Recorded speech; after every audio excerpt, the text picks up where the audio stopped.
सोचिए, इतिहास में कभी कभी कुछ ऐसा होता है जो सब कुछ बदल कर रख देता है। ये घटनाएं अचानक आती हैं, किसी को इनकी उम्मीद नहीं होती और इनका असर इतना गहरा होता है कि हमारी दुनिया हमेशा के लिए बदल जाती है। तो ये जो कमाल का आइडिया है, इसके पीछे है नासिम निकोलस तालेब।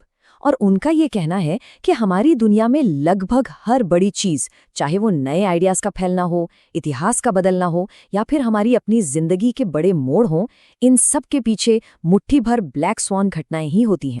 तो सवाल यही उठता है ना कि आखिर ये दुनिया बदल देने वाली बड़ी बड़ी घटनाएं हमें हमेशा चौंका क्यों देती हैं?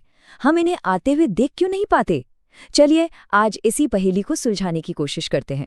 इससे समझने के लिए ना तालेब एक बहुत ही मज़ेदार, बल्कि कहूँ तो डरावना उदाहरण देते हैं। सोचिए कि एक टर्की है। 1000 दिनों तक रोज़ एक इंसान आता है और उसे बड़े प्यार से दाना खिलाता है। टर्की को लगता है कि वाह, दुनिया कितनी अच्छी है, ये इंसान मेरा सबसे अच्छा दोस्त है। वो पूरी तरह से सुरक्षित महसूस करता है। और फिर थैंक्सगिविंग से ठीक एक दिन पहले अचानक सब कुछ बदल जाता है। ये हमें बताता है कि सिर्फ अतीत के अनुभव पर भविष्य का अंदाज़ा लगाना कितना बड़ा धोखा हो सकता है।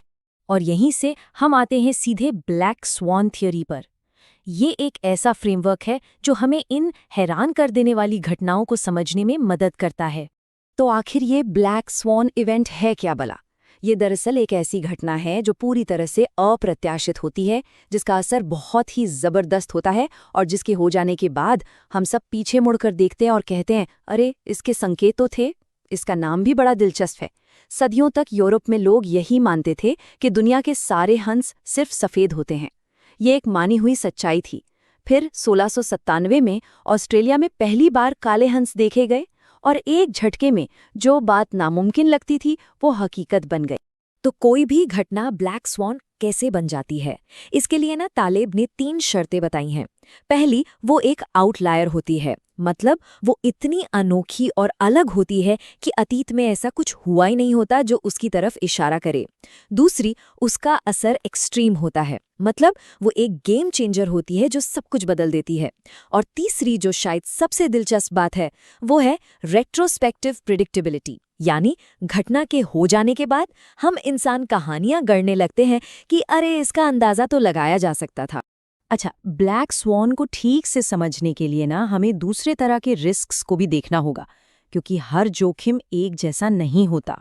देखिए, सबसे पहले हैं वाइट स्वॉन। ये वो चीजें हैं जिनके बारे में हमें पक्के तौर पर पता है कि ये होंगी ही। फिर आता है ग्रे राइनो। ये एक बहुत बड़े गैंडे की तरह है जो दूर से आपकी तरफ दौड़ा चला आ रहा है। खतरा साफ साफ दिख रहा है, लेकिन हम उसे नज़रअंदाज कर देते हैं। और फिर आता है ब्लैक स्वॉन। ये है अननोन, यानी एक ऐसा खतरा जिसके बारे में हमें पता ही नहीं है कि हमें पता नहीं है। ये एक पूरा सरप्राइज होता है।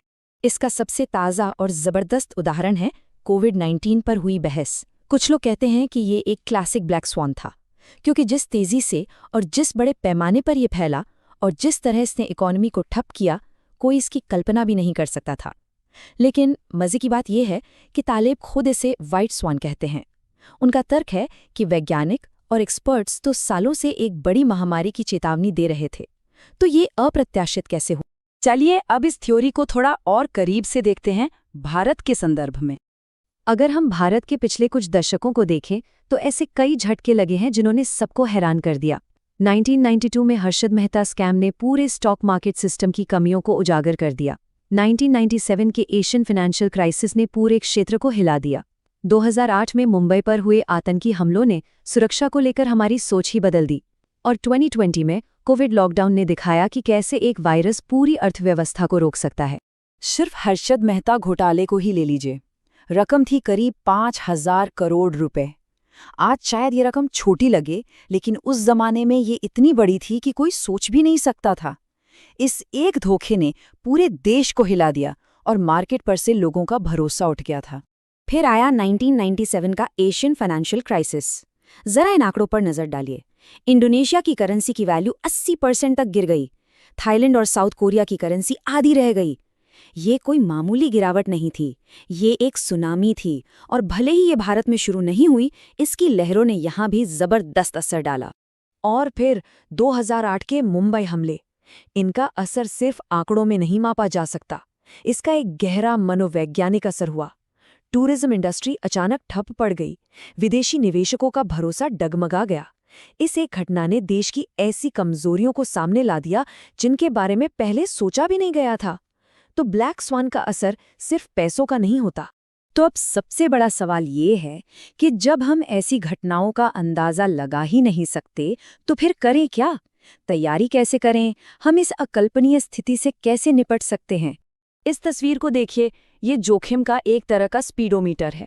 एक तरफ है ज्ञात जोखिम, जिनका हम अंदाजा लगा सकते हैं।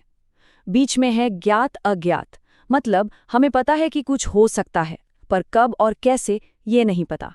और बिल्कुल आखिर में जहां सुई सबसे ज्यादा है, वहां है अज्ञात अज्ञात, यानी हमारे ब्लैक स्वॉन। इन्हें फैट टेल इवेंट्स भी कहते हैं क्योंकि ये नॉर्मल संभावनाओं की घंटी से बहुत दूर, पूंछ के आखिरी में होते हैं। ब्लैक स्वॉन के वक्त एक और बड़ी मनोवैज्ञानिक चुनौती है, जिसे कहते हैं इनअटेंशनल ब्लाइंडनेस।